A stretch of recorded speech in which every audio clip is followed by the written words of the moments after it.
Assalamualaikum warahmatullahi wabarakatuh. Kami dari kelompok 3 mata kuliah Ekonomi Pembangunan.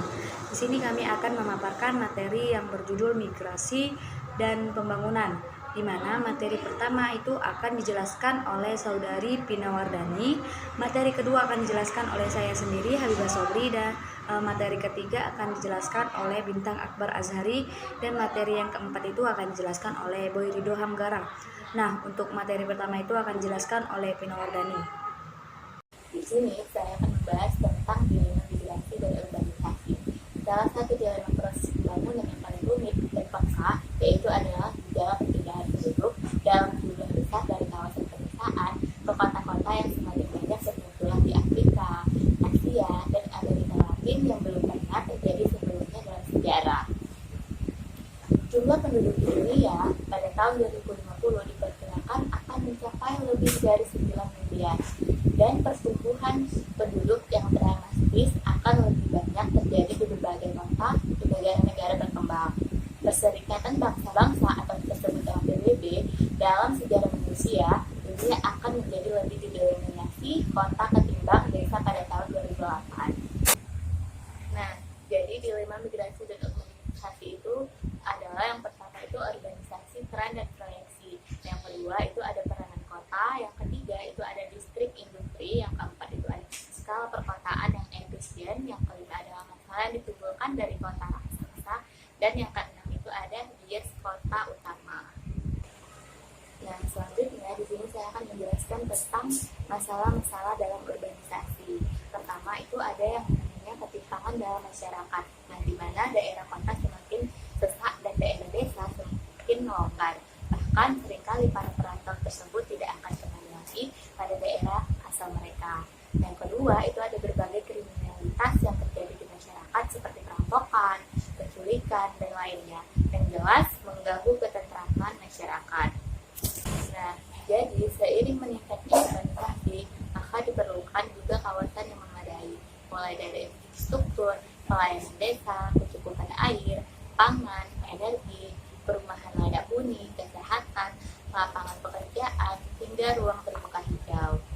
Baiklah, saya akan menjelaskan bagian C dan D. Di bagian C, sektor informal di urban area.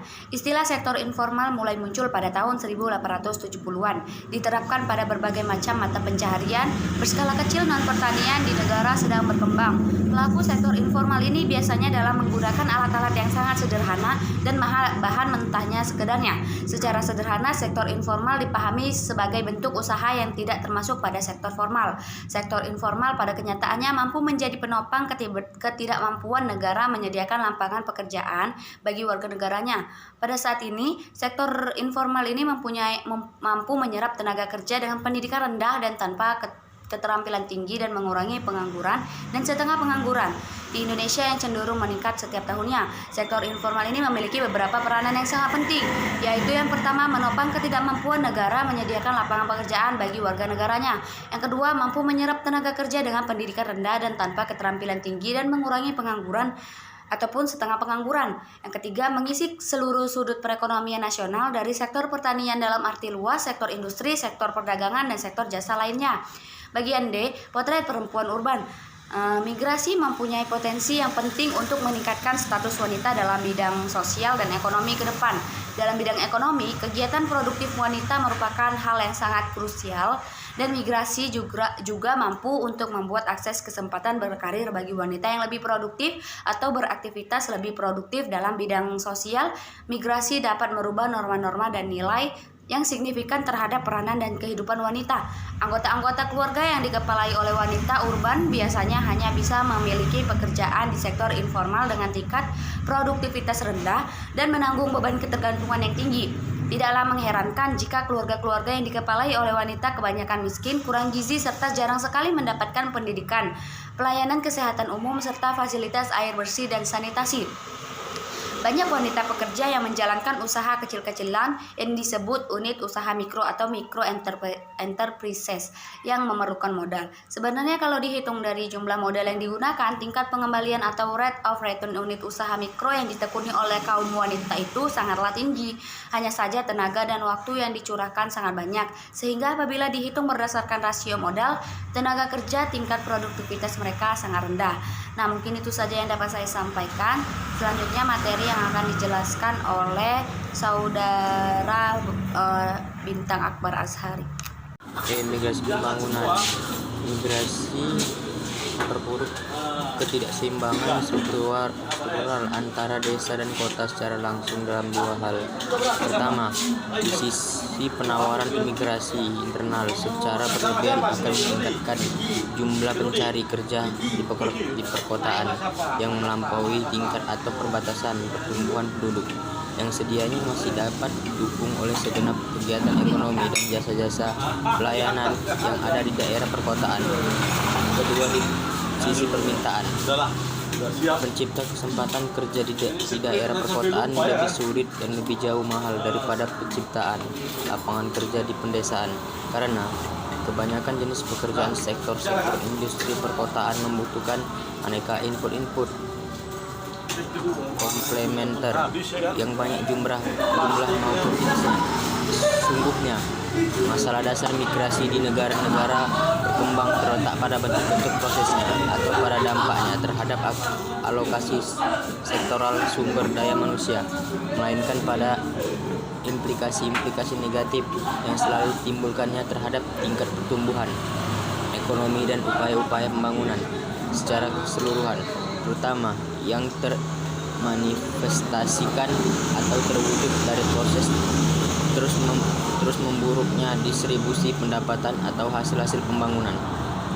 Assalamualaikum warahmatullahi wabarakatuh. Saya Beri Hamgara akan menjelaskan bagian F, teori rural urban immigration. Pada dasarnya, model Todaro beranggapan bahwa segenap angkatan kerja, baik yang aktual maupun potensial, senantiasa membandingkan penghasilan yang diharap-harapkan selama kurun waktu tertentu di sektor perkotaan. Singkatnya, model migrasi dari Todaro memiliki 4 pemikiran. Yang pertama yaitu migrasi desa kota dirangsang, terutama sekali oleh berbagai pertimbangan ekonomi yang rasional dan yang langsung berkaitan dengan keuntungan atau manfaat biaya-biaya relatif migrasi itu sendiri. 2. Keputusan untuk migrasi tergantung pada selisih antara tingkat pendapatan yang diharapkan adalah di kota tingkat pendapatan yang aktual di pedesaan. Kemungkinan pendapatan pekerjaan di perkotaan berkaitan langsung dengan tingkat lapangan pekerjaan di perkotaan. 3. Sehingga berbanding terbalik dengan tingkat pengangguran di perkotaan. 4. Laju imigrasi desa kota bisa saja terus berlangsung meskipun telah melebihi laju pertumbuhan kesempatan kerja. Evers dan Croft mengumpulkan riset mengenai proses urbanisasi di negara berkembang sangat dipengaruhi Amerika, berpendapat bahwa kota kecil dan kota besar adalah pusat kemajuan dan pembangunan serta perubahan sosial. Kritik terhadap teori urbanisasi dikemukakan oleh Castells yang mengatakan bahwa kota tidak otomatis sebagai pusat modernisasi dan belum tentu pula menghimpun semua struktur modernitas. Adapun 5 macam faktor teori klasik dan neoklasik tentang urbanisasi, yaitu yang pertama teori demografis tentang urbanisasi dan imigrasi.